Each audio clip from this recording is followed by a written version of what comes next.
जय हिंद, जय Bharat and welcome to CUET PG study capital. मैं संस्कार शुक्ला फिर से आ चुका हूँ। साथ साथ बीएचयू का फिजिकल डॉक्यूमेंट वेरिफिकेशन का डेट भी आ चुकी है। कल 7 तारीख है, तो कल ही है, और एक 8 तारीख को है। ठीक है, अब आप लोगों को रिस्पेक्टेड ईमेल या कुछ कुछ डिपार्टमेंट से ईमेल नहीं आया है, फिर भी आप लोगों को पहुंच जाना है। कुछ कुछ को ईमेल आया है, या ईमेल किसी को नहीं आया है तो उनके पोर्टल में आया है।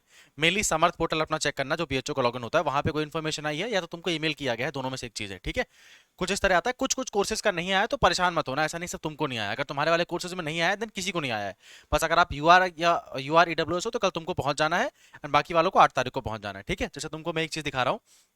Congratulation on being provisionally admitted to master of commerce. ठीक है, जैसे एमकॉम वाले स्टूडेंट्स को आया, हालांकि डॉक्यूमेंट सबके लिए सेम होते हैं, ऐसा नहीं सबके लिए अलग होते हैं। तो एक जस्ट मैं समझाने के लिए तुमको समझा रहा हूँ। ठीक है, जिसमें आपको बताया हुआ कि आपका एडमिशन हो चुका है, बहुत बहुत बधाई। और आपको फिजिकल वेरिफिकेशन में रिपोर्ट करना है, और आपको अपने शेड्यूल के टाइम पे रिपोर्ट करना है विद ओरिजिनल। आपको अपना ओरिजिनल डॉक्यूमेंट्स भी लेके आना है और फोटो कॉपीज भी लेके आना है, दोनों चीज साथ में लेके आइएगा। ठीक है, आप क्या क्या लेके आना है? हाई स्कूल या इंटरमीडिएट की मार्कशीट, 10वीं 12वीं की ओरिजिनल मार्कशीट लेके चले जाना, और 2 इसकी फोटो कॉपी अपने पास रखना। ज्यादा बेटर है 4 फोटो कॉपी रख लेना। ठीक है, यूजी की अपनी मार्कशीट रखना, और सर्टिफिकेट ऑफ ऑल सेमेस्टर। ठीक है, जो अपन के first second third fourth fifth six semesters होते हैं, सभी सर्टिफिकेट की मार्कशीट भी होनी चाहिए तुम्हारे पास। ठीक है, कुछ कुछ कॉलेजेस में ऐसा होता है कि केवल फर्स्ट ईयर की मार्कशीट मिलती है, जिसमें फर्स्ट सेकंड सेमेस्टर दोनों एक साथ होता है, तो वैसा लेके आना। अगर आपका college first semester second semester का अलग अलग करके नहीं देता है तो आपकी गलती नहीं है। आप जो भी आपका कॉलेज आपको सेमेस्टर की मार्कशीट देता है वो सब लेके आ जाना। ठीक है, फिर आपकी कैटेगरी सर्टिफिकेट अगर एप्लीकेबल है, मैंने पहले बता के रखा है कौन सा लगेगा, सेंट्रल लेवल का लगेगा। ठीक है, हालांकि तुम लोग अब डॉक्यूमेंट वेरिफिकेशन ऑफलाइन कराने जा रहे हो, तो मतलब तुमने जो ऑनलाइन भरा था वो सही था, तभी तुमका एडमिशन सही हो गया है। अगर तुमने ऑनलाइन गलत भरा होता तो वहीं रिजेक्ट हो जाते। लेकिन तुमने जो ऑनलाइन भरा है उसी वाले को अब ऑफलाइन लेके आ जाना। ठीक है, ओरिजिनल टीसी लेके आना है, माइग्रेशन लेके आना है, कैरेक्टर सर्टिफिकेट लेके आना है आपको। ठीक है, तो ये तीनों चीजें हैं।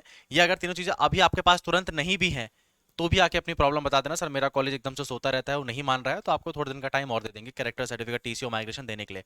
अलॉटमेंट लेटर आपको लेके जाना है, जो कि अपने आपको डैशबोर्ड से डाउनलोड करना है। ठीक है, अलॉटमेंट लेटर जब तुम फी पेमेंट करते हो उसके बाद तुम्हारा अलॉटमेंट लेटर आता है, उसको लेके चले जाना। ठीक है, बीएचयू का रजिस्ट्रेशन फॉर्म लेके जाना है। अपन ने जो पूरा रजिस्ट्रेशन फॉर्म भरा था ना, जिसमें हमने पूरी प्रेफरेंस भरी थी कि मुझे एफएमसी चाहिए, फिर ये कॉलेज, फिर पेड सीट, ऐसा जिसमें हमने सारी डिटेल भरी थी, अपना एड्रेस भरा था, अपने माता पिता का नाम भरा था, सब चीजें भरी थी, वो हमारा रजिस्ट्रेशन फॉर्म है। उसका पीडीएफ आपके पास होगा, नहीं भी होगा तो पोर्टल से जाना, उसमें पीडीएफ को डाउनलोड कर लेना, कोई इतनी बड़ी चीज नहीं है। ठीक है, सीयूटी एनटी एप्लीकेशन फॉर्म और स्कोर कार्ड। ठीक है, एनटीए का एप्लीकेशन फॉर्म और स्कोर कार्ड लेके जाना है। ठीक है, एप्लीकेशन फॉर्म नहीं भी होगा तो भी चलेगा, स्कोर कार्ड लेके जाना पड़ेगा आप लोगों को। ठीक है, और अगर नहीं है तो एप्लीकेशन फॉर्म तो जाके अभी भी एनटीए वेबसाइट से डाउनलोड कर सकते हो, स्कोर कार्ड भी जाके अभी डाउनलोड कर सकते हो, कोई दिक्कत है नहीं। प्रोविजनल एडमिशन लेटर आपको लेके जाना है। ठीक है, एंटी रैगिंग और जो होती है स्टूडेंट एंड पेरेंट्स के द्वारा, ठीक है, ये कहीं से बनवा के नहीं जानी है आपको, इसका फॉर्म बीएचयू में आके ही मिल जाएगा। ये ऑनलाइन भी मिल जाता है, ऑनलाइन अगर bhu.ac.in की वेबसाइट में ढूंढोगे तो मिल जाएगा। नहीं मिल रहा है तो तुम जाके व्हाट्सएप चैनल ज्वाइन कर लो, वहां मैं तुमको भेज दूंगा। ठीक है, एंटी रैगिंग एंड डोजियर दोनों। ठीक है, रेजिडेंस एंड डोजियर जिसकी मैं बात कर रहा था ये भी वही है। ठीक है, ट्रिपलेट फॉर्म में मतलब आपको 3 फॉर्म भरने हैं इसके। ठीक है, डोजियर के एंड एंटी रैगिंग तुमको स्टूडेंट वाला ही भरना है, पेरेंट्स वाला ही भरना है। भरना इसमें इतना ही होता है कि हम कोई आके रैगिंग नहीं करेंगे कॉलेज में, इसका आप लोग पूरा भर के देते हो, और अगर हम करते हैं तो कॉलेज के पास पूरा रिस्पॉन्सिबिलिटी कि हमको रेस्टिकेट कर दे। ठीक है, यही आपका एंटी रैगिंग है। और आपको अपनी 6 पासपोर्ट साइज फोटोग्राफ्स लेके जाना है। ठीक है, रिपोर्टिंग शेड्यूल क्या है for all UR and EWS, आपको 7 अगस्त को पहुंचना है। मैं यूआर में एक चीज बिल्कुल क्लियर कर दूं, देखो अगर तुम ओबीसी कैंडिडेट आते हो लेकिन तुम्हारी कट ऑफ यूआर बराबर है तो आप भी यूआर में काउंट होते हो। यूआर मतलब जनरल कैंडिडेट नहीं होता, जनरल कैटेगरी नहीं होता। ठीक है, मान लो कोई ओबीसी कैंडिडेट है और पहली कट ऑफ यूआर की 500 गई है और आपके भी मार्क्स हैं, तो आप ओबीसी में नहीं हो, आपको ओबीसी का रजिस्ट्रेशन बेनिफिट नहीं मिला, आपने यूआर वाली कट ऑफ ही क्लियर की है अनरिजर्व्ड वाली, तो आपको इस वाले दिन नहीं आना है 8 अगस्त को, आपको 7 तारीख को ही आना है। ठीक है, कि आप यूआर में ही काउंट हो रहे हो। Same for SC, same for ST and same for EWS. ठीक है, ईडब्ल्यूएस वालों को तो साफ साफ बुला के रखा ही हुआ है, तो वही है। बाकी जिनको ओबीसी कैटेगरी में एडमिशन मिला है आपको आना पड़ेगा अपना सर्टिफिकेट लेके, अपने कैटेगरी सर्टिफिकेट लेके, OBC SC and ward quota and PWD category 8 अगस्त को आना पड़ेगा। ठीक है, अब यहाँ पे नीचे कुछ नोट भी देके रखा हुआ है। Candidate admitted in RGSC are required to report the respective department in BHU main campus. जिनका आरजीएससी में एडमिशन हुआ है आपको भी बीएचयू मेन कैंपस आना है। आरजीएससी क्या होता है? राजीव गांधी साउथ कैंपस, ये बीएचयू का साउथ कैंपस है, मिर्जापुर में बना हुआ है। उन वाले स्टूडेंट्स को भी साउथ कैंपस नहीं जाना है मिर्जापुर, आपको बीएचयू मेन कैंपस में ही आना है। ठीक है, यहाँ पे लिख के रखा हुआ है candidate admitted in RGSC are required to report at the respective department in BHU main campus. ठीक है, आपको बीएचयू मेन कैंपस जाना है, डॉक्यूमेंट वेरिफिकेशन तुम्हारे यहाँ पे होंगे, फिर आरजीएससी जाओगे। ठीक है, PWD candidates need to report at the BHU medical board with a letter signed by the concerned principal head coordinator. जिनके पास भी पीडब्ल्यूडी सर्टिफिकेट है आपको बीएचयू मेडिकल बोर्ड के पास भी जाना पड़ेगा, वो आपको यहीं आके पता लगेगा। Hostel accommodation is limited and will be allotted subject to the availability. ठीक है, जो हॉस्टल अकोमोडेशन है वो लिमिटेड है। मान लो अगर 100 लोगों का एडमिशन होता है तो हॉस्टल मिला जुला के 40 या 50 लोगों तक को मिल जाता है हर हालत में, बाकी लोगों को सबको हॉस्टल मिलने से गारंटी नहीं है। कुछ कुछ कोर्सेज में 60-70% तक भी मिल जाता है, बट जितनी अवेलेबिलिटी होती है उस हिसाब से हॉस्टल्स मिलते हैं आप लोगों को, ठीक है।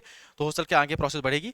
This admit card is digitally generated and verified by the QR code provided, ठीक है। ये जो एडमिट कार्ड है ये डिजिटली जनरेटेड है, तो ये आपको साथ में रखना है। तो बस यही चीजें लेके जानी थी। कुल मिला के समझो तुमने जो भी हमने ऑनलाइन भरा था ना, बस उसके अलावा कुछ भी एक्स्ट्रा लेके नहीं जाना, तो कुछ परेशान होने की आवश्यकता नहीं है, ठीक है।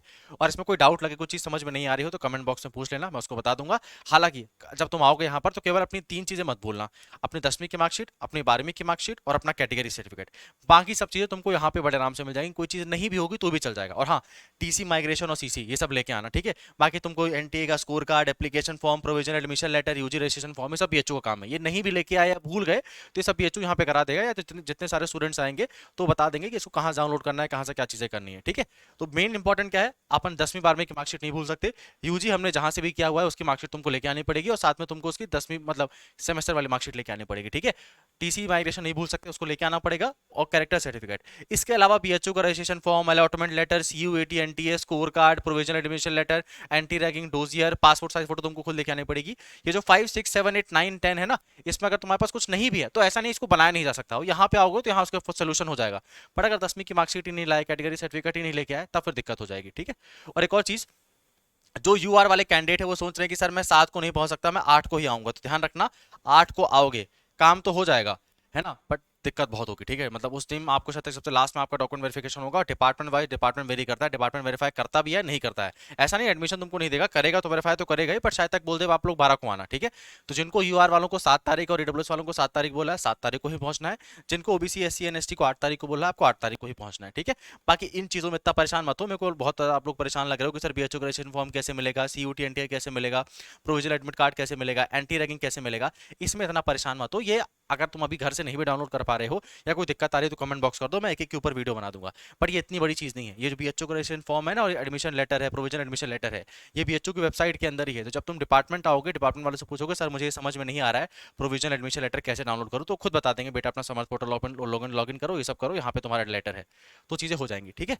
बस हाँ, मेन चीज अपन ये नहीं भूल सकते, सबका ऐसा सेम ही होता है, मैंने आपको MCOM का एग्जाम्पल लेके समझा दिया है ना। तो इस वीडियो के लिए इतना ही, चैनल को सब्सक्राइब कर लो, और आप 2026 की तैयारी करना चाहते हो तो भैया अभी से तैयारी में लग जाओ, क्योंकि BHO जैसा विश्वविद्यालय इतने टाइम से जब तैयारी करोगे तभी मिलेगा, इतनी आसानी से नहीं मिलेगा। Thank you.